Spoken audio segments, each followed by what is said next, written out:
I'm standing in a cramped backstage hallway at Boston University, cap sliding off my hair, and my phone is glued to my ear.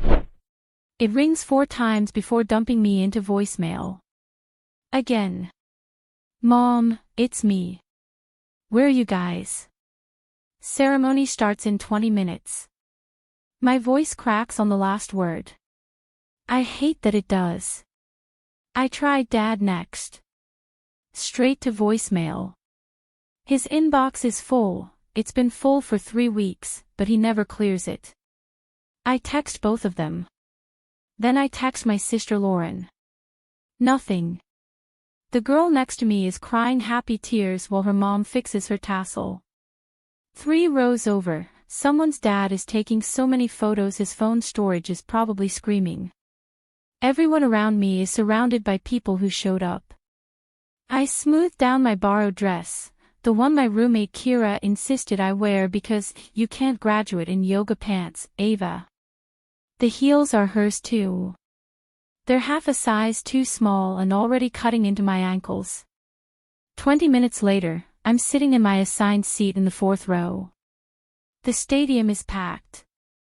I crane my neck scanning the crowd for my parents' faces, for Lauren's blonde hair, for anyone who shares my last name. They're not here. My hands start shaking, so I shove them under my thighs. Maybe they got the time wrong. Maybe there was an accident on I-90. Maybe. Ava Mitchell. That's my name. That's me. I stand up. My legs feel weird, like I'm walking on someone else's bones. The stage is only 30 feet away, but it stretches out forever. A few people clap, strangers being polite. Kira screams my name from somewhere in the middle section, bless her. I shake the dean's hand. He smiles. I smile back. The photographer snaps a picture of me holding my diploma, alone, no family crowding into the frame. I walk off the other side of the stage and the world keeps turning like nothing just broke inside my chest. After the ceremony, families swarm the lawn. There are balloons, flowers, people ugly crying into each other's shoulders. I stand there for 10 minutes holding my phone, refreshing my texts, waiting for an explanation that doesn't come. Kira finds me. Want to grab food with my family? I'm good. I think I just need to.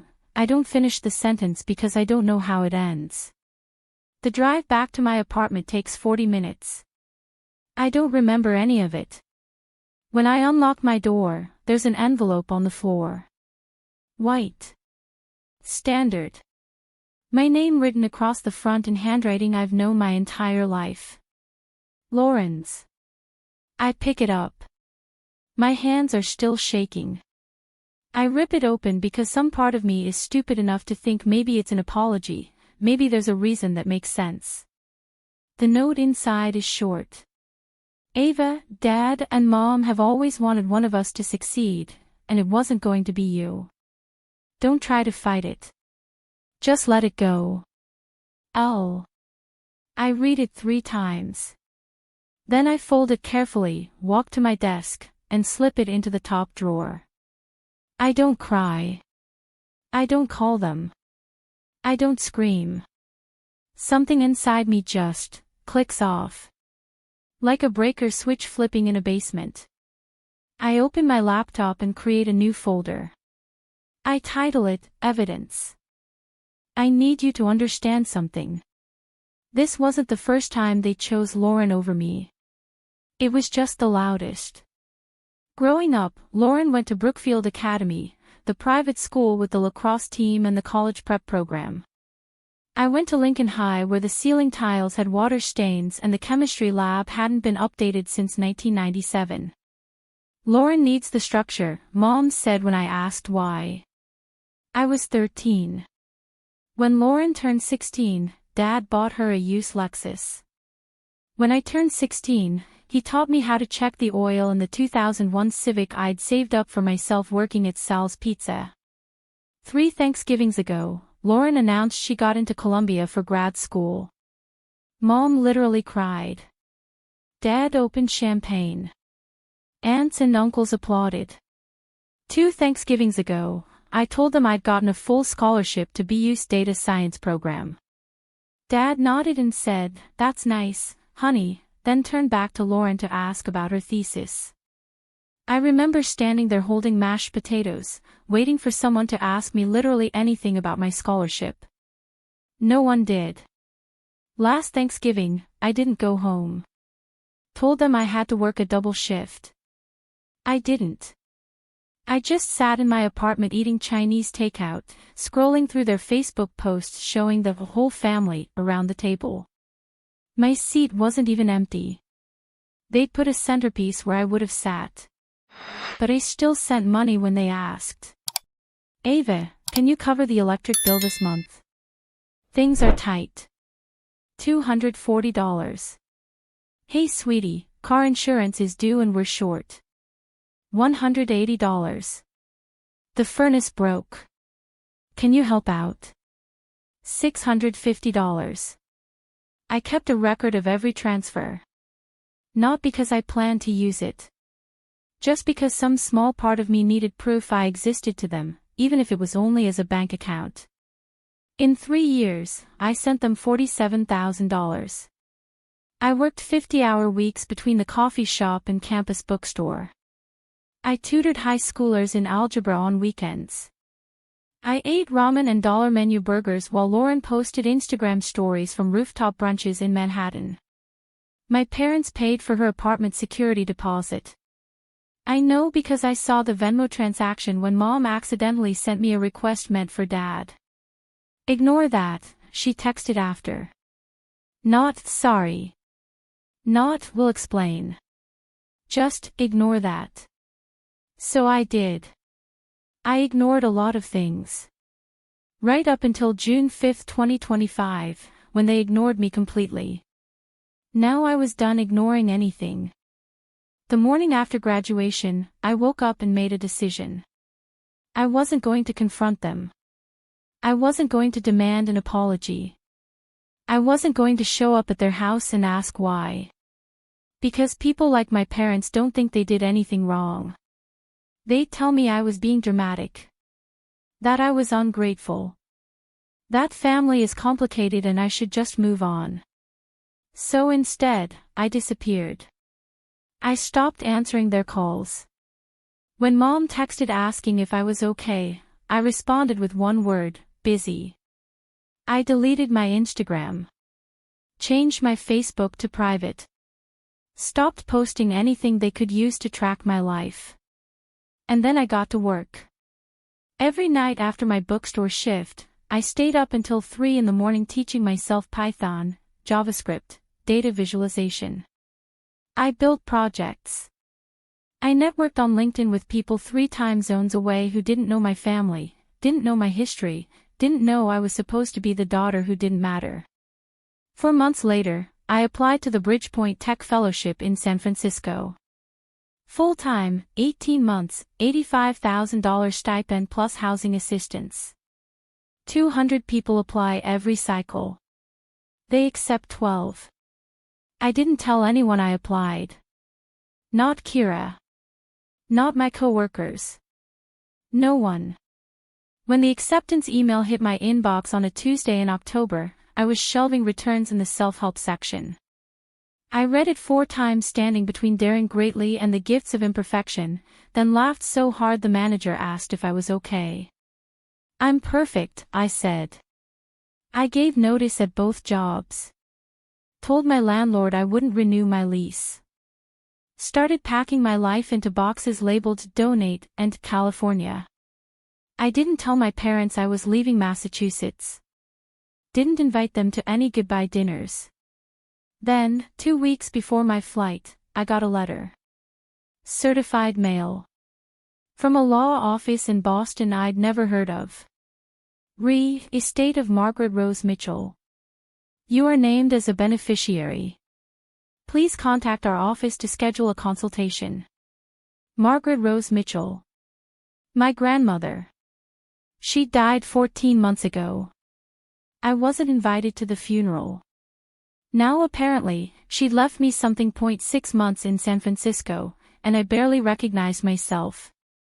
I lived in a studio in the Mission with bay windows and exposed brick. Not huge, but mine. Paid for with my stipend, not my parents' money, not guilt, not late-night panic about whether I'd make rent. The fellowship placed me at a startup called Radius, 12 people working on AI-powered supply chain logistics. I know that sounds boring. It wasn't. We had ping-pong tables and unlimited cold brew and a CEO who remembered everyone's birthday. 3 months in, they promoted me to lead developer on a client project. Me. Leading. I presented our pitch to a company in Austin worth $40 million. Wore a blazer Kira sent me as a congratulations gift. Didn't stumble over a single word. They signed. My supervisor pulled me aside after. "You're going places, Ava. Real places." I smiled and said thank you, but what I thought was, you have no idea how far I've already come. I made friends. Went to brewery trivia nights. Tried hot yoga and hated it. Learned to make sourdough during a weekend baking phase. Normal stuff. The kind of life people build when they're not sending half their paycheck to parents who can't be bothered to show up. And my family. Radio silence. I didn't call them. They didn't call me. I checked their Facebook once, just once, 2 months after I moved. There was a photo from some backyard barbecue.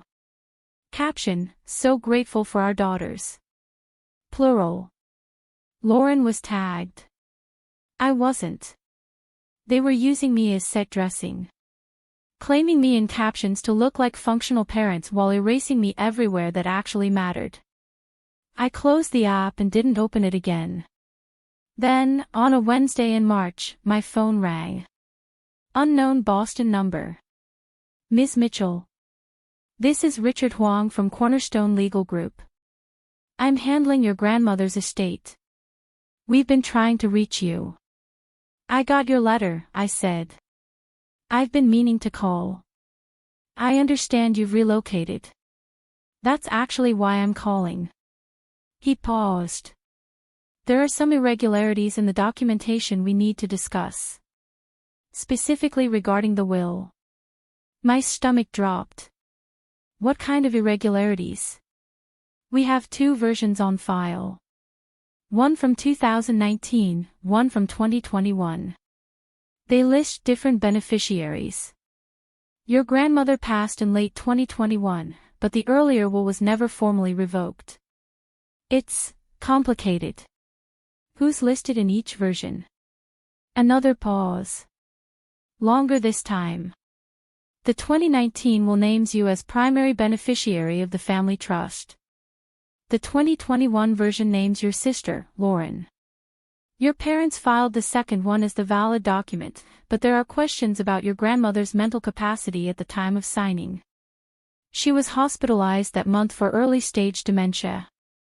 I stopped breathing. "How much are we talking about?" "The trust is valued at approximately $2.7 million. The floor tilted. I sat down hard on my kitchen stool. "Ms. Mitchell. I'm here. I think we should meet.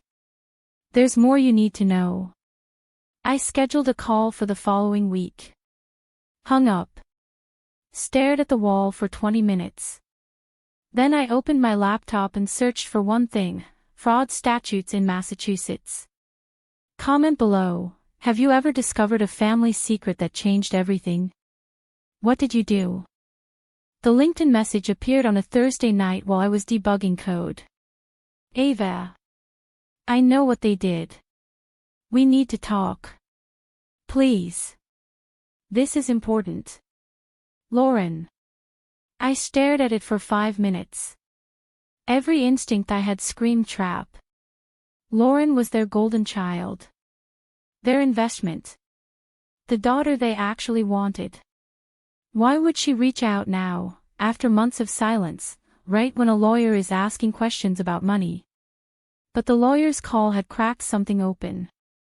If there were two wills, if my grandmother left me that trust, if my parents filed the wrong one. I needed to know what Lauren knew.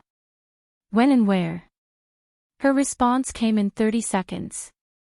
Saturday. New York. I'll send you an address. 2 days later, I was on a flight to JFK. The cafe was in the Lower East Side, crammed between a vintage clothing shop and a bodega. Lauren was already there when I walked in, sitting at a corner table near the window. She looked thinner than I remembered. Tired.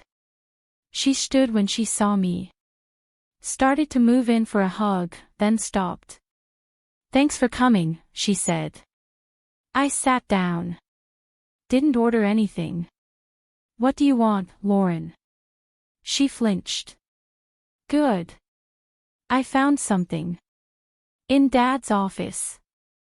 I wasn't snooping, I was just looking for insurance paperwork after I sprained my ankle last month, and there was this folder in the bottom drawer. She was talking too fast, hands shaking. Ava, they lied. To both of us. About what? She pulled a manila folder from her bag. Slid it across the table. Inside were photocopies. Legal documents. Bank statements. A handwritten letter on floral stationery, Grandma Rose's stationery. I read the letter first. To my granddaughter Ava, you've always been the strong one. The one who didn't need anyone's approval to know your worth. This trust is for your future, your education, your dreams, whatever path you choose. Build something beautiful.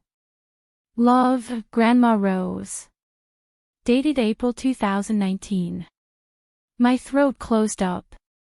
Keep going, Lauren whispered. The next document was the 2019 will.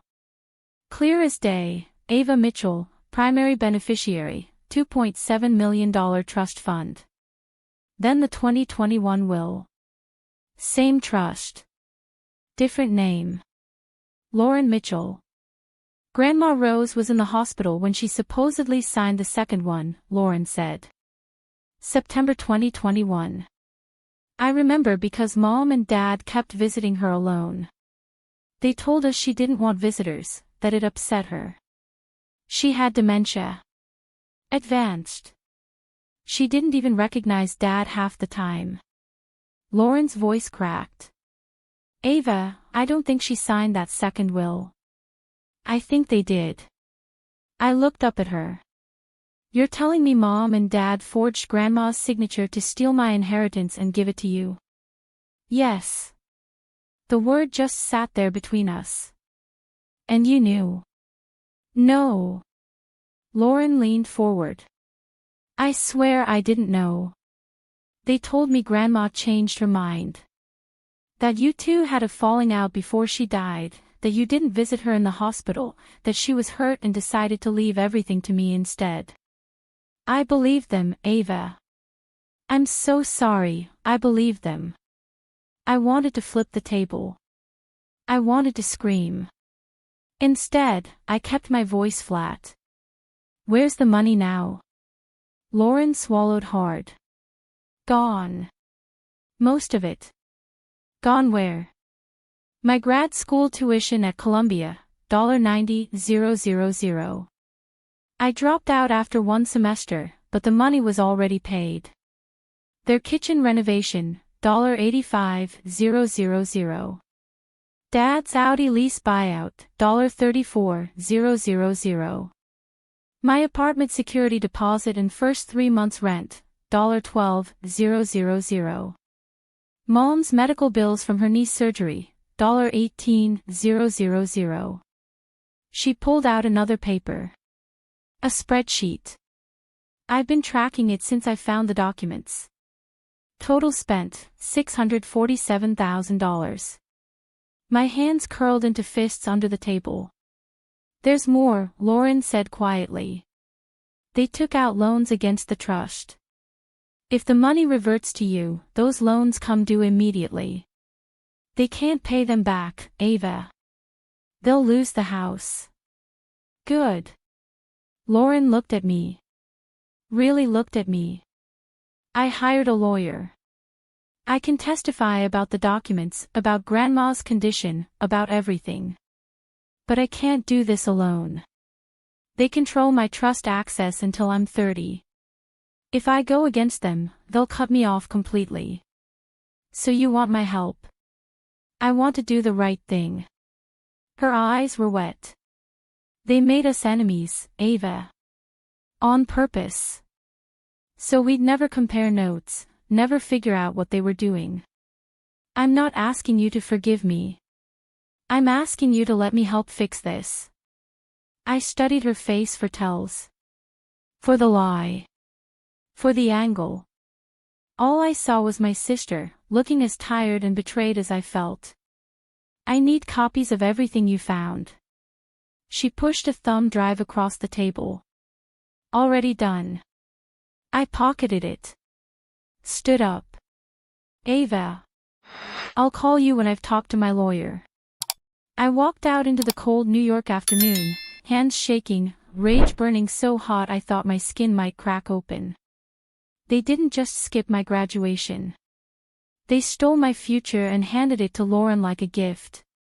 Now they were about to find out what happens when the daughter they tried to erase learns to fight back. Tell me in the comments, would you trust your sibling in this situation, or go it alone? I didn't sleep on the flight back to San Francisco. I sat in 22B with my laptop open, earbuds in, going through every file on Lauren's thumb drive like my life depended on it. Because maybe it did. Bank statements going back 4 years. Credit card receipts. Contractor invoices for the kitchen renovation, custom cabinets, marble countertops, a wine fridge that cost more than my first car. Photos of the second will, the one naming Lauren. The signature looked like Grandma Rose's handwriting, but shaky. Uncertain. Nothing like the strong, clear signature on the 2019 version. I opened a new spreadsheet and started building a timeline. April 2019, Grandma Rose creates trust, names me as beneficiary. June 2020, Grandma Rose diagnosed with early-stage dementia. September 2021, Grandma Rose hospitalized for pneumonia and confusion. Parents visit daily, alone. September 18, 2021, second will allegedly signed in hospital. Grandma Rose barely conscious according to medical records Lauren had copied. October 2021, Grandma Rose dies. I'm not told about the funeral until after it happens. November 2021, parents file second will with probate court. Lauren becomes beneficiary. January 2022, first trust withdrawal, $90,000 for Columbia tuition. The pattern was obvious. They waited until Grandma was sick enough to be manipulated, isolated her from me and Lauren, then pushed through a new will that served their needs. But I needed more than a timeline. I needed proof they knew what they were doing. I called Lauren at midnight San Francisco time, 3 a.m. in New York. Did you find anything else in Dad's office? Emails? Notes? Her voice was groggy. There were some printed emails in the folder. I didn't photograph all of them. I need you to go back. Ava, I can't just break into. You're not breaking in.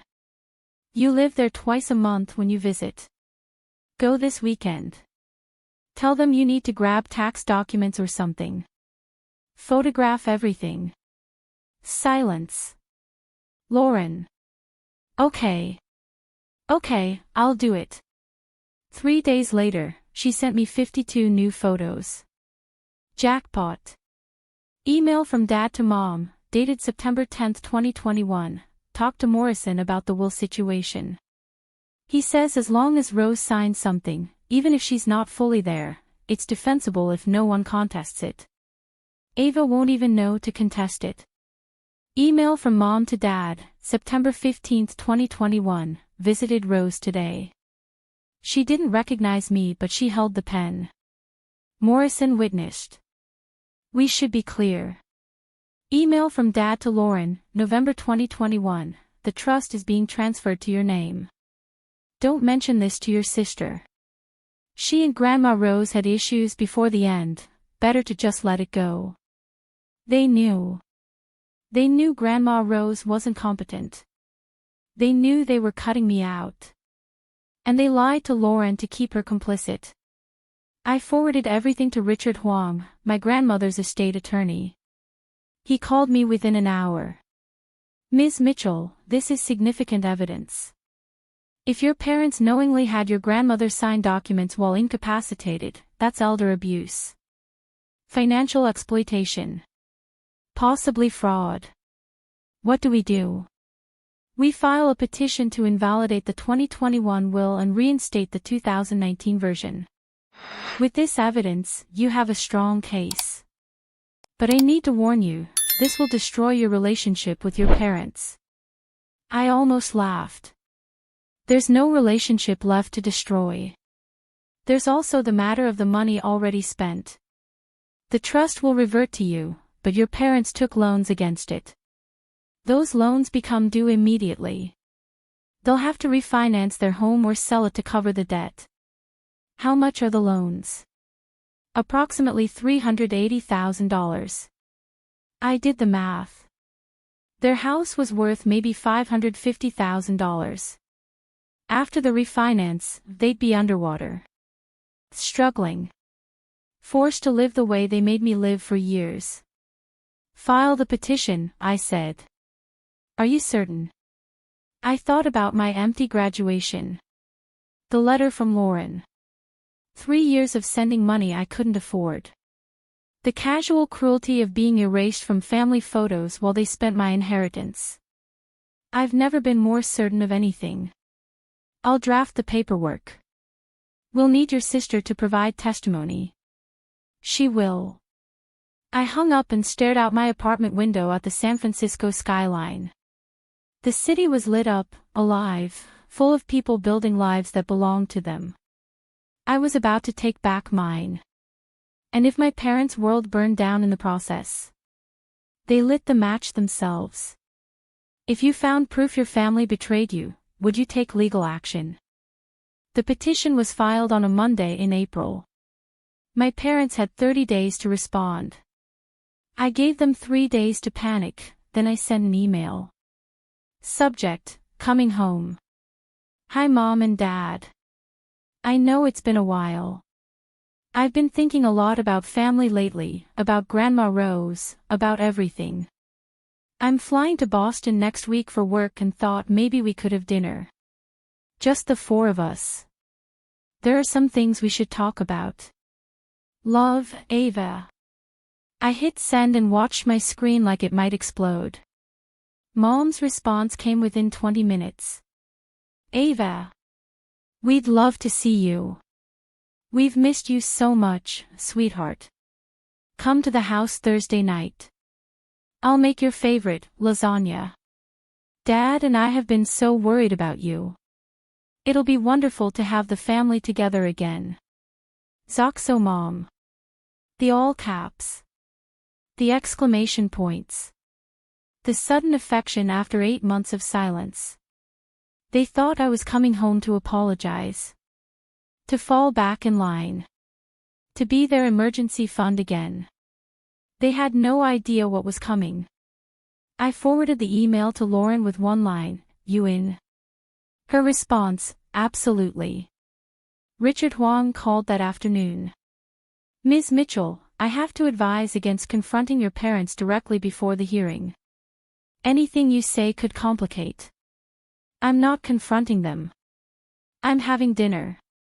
With a lawyer on standby, I hope. You'll be on Zoom if things go sideways. But they won't. I just want to see their faces when they realize I know. He sighed. Document everything. Record if Massachusetts allows it. One-party consent state. Already checked. You're prepared. I've been preparing for 8 months. The flight to Boston felt longer than it actually was. I kept running through what I'd say, how I'd start, where I'd sit so I could see both of their faces. Lauren picked me up from Logan. We didn't hug. Just got in her car and drove. You okay? She asked. No. You? Terrified. Good. Use that. We pulled up to the house at 6:47 p.m. The porch light was on. Mom's car in the driveway. Dad's Audi parked on the street, the one he bought with my money. I grabbed my bag. Inside was my laptop, a folder of printed documents, and a voice recorder already running in my jacket pocket. Ready? Lauren asked. Let's go. Mom opened the door before we even knocked. Her smile was huge, performative, the kind she used at church functions. My girls. Both of you. Come in, come in. The house smelled like garlic and tomato sauce. Dad was in the living room, standing when he saw us. He looked older. Grayer. Ava. His voice was cautious. Good to see you. You too, Dad. We sat down for dinner. Mom kept talking, about the neighbors, about her book club, about some cousin's baby shower. Filling the air with noise so no one had to acknowledge the 8 months of silence. I ate lasagna and nodded and waited. Finally, Dad cleared his throat. So, Ava. You said you wanted to talk about something. I put down my fork. Yeah. I wanted to talk about June 5, 2025. My graduation day. Mom's smile faltered. Oh, honey, we explained that. There was. Where were you? Dad shifted in his seat. There was a conflict. Lauren needed help apartment hunting in Manhattan. I pulled out my phone. Showed them the Instagram photo. Their faces. The timestamp. You were in New York. While I walked across the stage alone. Mom's face went pale. Ava, that's not fair. You're taking this out of. I'm not done talking. The room went silent. I opened my laptop. Turned the screen so they could see it. Let's talk about money.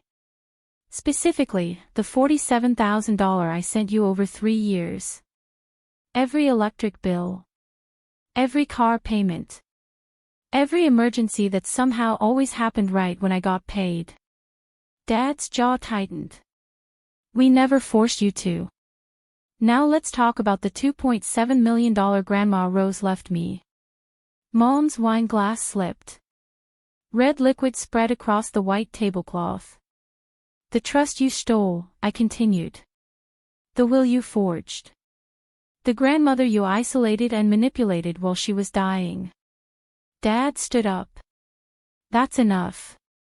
Sit down, Dad. I'm just getting started. Lauren pulled out her folder. Placed it on the table. And that's when our parents realized they were trapped. Dad didn't sit down. He stood there, hands gripping the back of his chair, knuckles white. You need to leave. Both of you. We're not done. I opened the first document on my screen. This is Grandma Rose's original will. April 2019. She left the trust to me. All of it. Mom found her voice. Your grandmother changed her mind. She had every right. This is the second will. I pulled it up. September 18, 2021. Signed while Grandma Rose was hospitalized for pneumonia and dementia. According to her medical records, which I also have, she was barely conscious that week. Couldn't recognize her own children. I turned the laptop so they could see the hospital documentation. Dates. Doctor's notes. Patient disoriented. Significant cognitive decline. She didn't know what she was signing, I said. Dad's face went red. You don't know what you're talking about. We would never.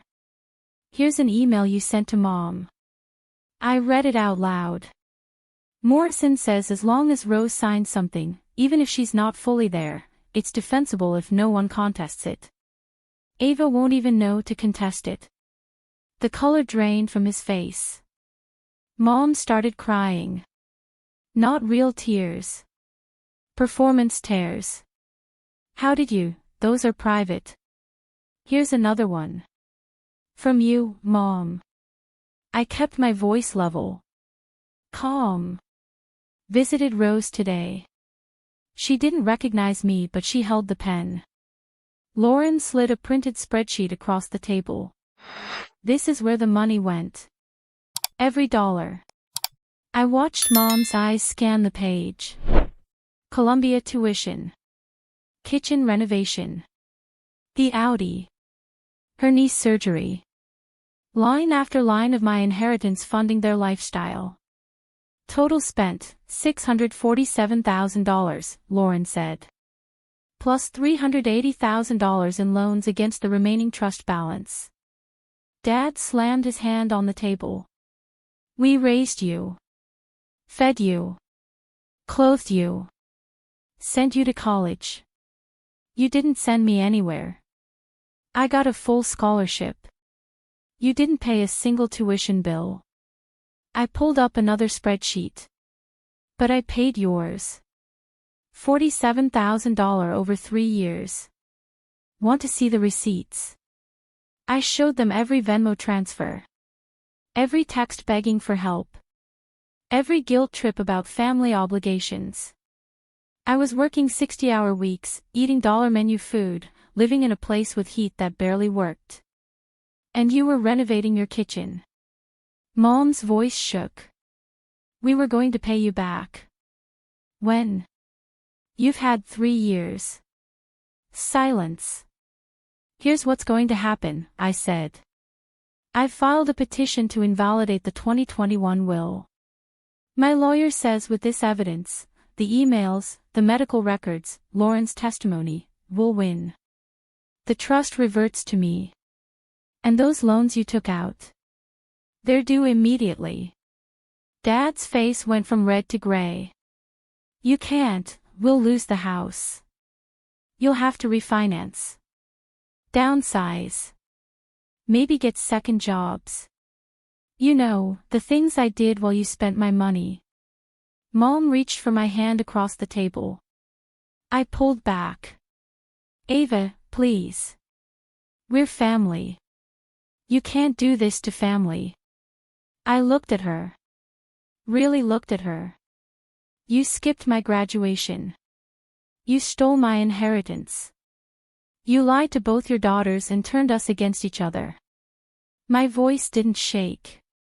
You stopped being family a long time ago. I'm just finally accepting it. I closed my laptop. You have one option. Sign an affidavit admitting what you did. Agree to the trust reverting to me. Apologize in writing. Do that, and I won't press fraud charges. You keep the house. I stood up. Or we go to court. I present everything. And you lose it all. Lauren stood too. We walked to the door together. Behind us, Mom was sobbing. Real tears this time.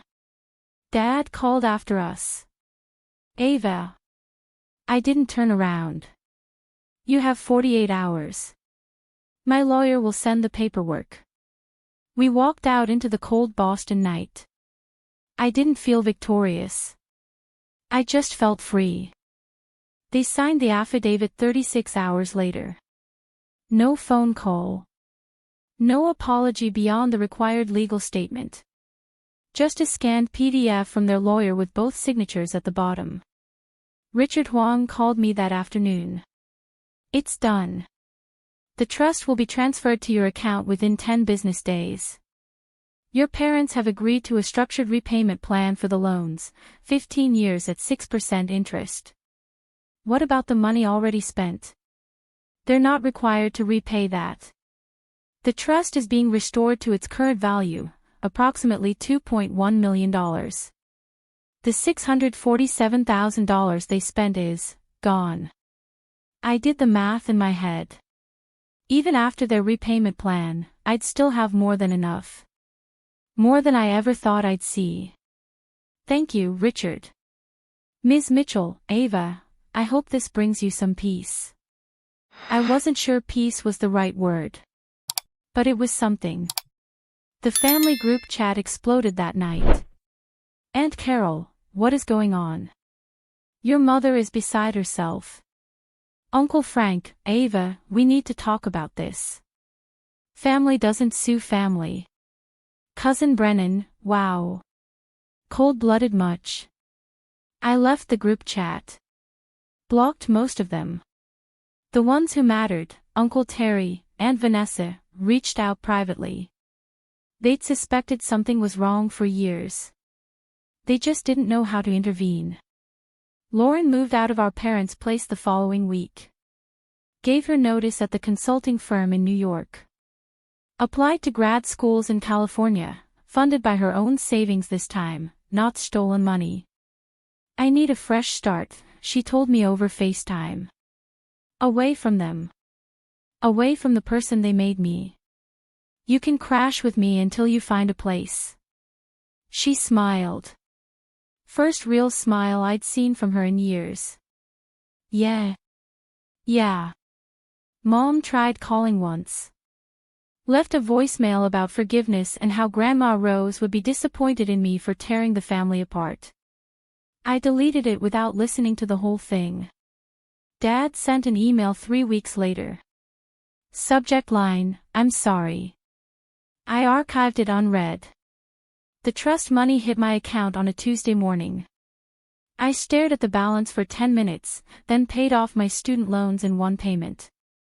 $43,000. Gone. Just like that. I funded my Roth IRA. Put a down payment on a one-bedroom condo in No Valley with a balcony overlooking the city. Donated to a scholarship fund for first-generation college students. And I started therapy. Because winning doesn't erase the damage. It just gives you the resources to finally heal from it. 6 months later, Lauren and I are sitting on my balcony drinking coffee. She's enrolled at Berkeley. Data science, same as me. She jokes that I'm a bad influence. I tell her there are worse things to be. My parents sold their house. Moved to a 2-bedroom rental in Worcester. Dad got a job at a hardware store. Mom works part-time at a dentist's office. I know this because Aunt Vanessa tells me. Not because they've reached out. They haven't. And I'm okay with that. A wedding invitation arrives in the mail. Cousin Brennan, the one who called me cold-blooded. I RSVP yes anyway. Bring Lauren as my +1. We show up in matching dresses we picked out together. Navy blue. Professional. Unbothered. My parents are at table 7. We're at table 12. During cocktail hour, we pass each other near the bar. Mom looks smaller somehow. Tired. Dad won't make eye contact. Ava, Mom says quietly. Mom. That's it. That's the whole conversation. No apology. No reconciliation. No Hollywood ending where everyone cries and hugs and learns a lesson. Just acknowledgement that we exist in the same space and always will, but on my terms now. Lauren and I leave before the reception ends. Drive back to the city with the windows down, singing off-key to old pop songs. She's meeting someone tomorrow, a guy from her study group. She's nervous. Excited. Building a life that's hers. I'm meeting with a startup founder on Thursday. They want me to consult on their platform architecture.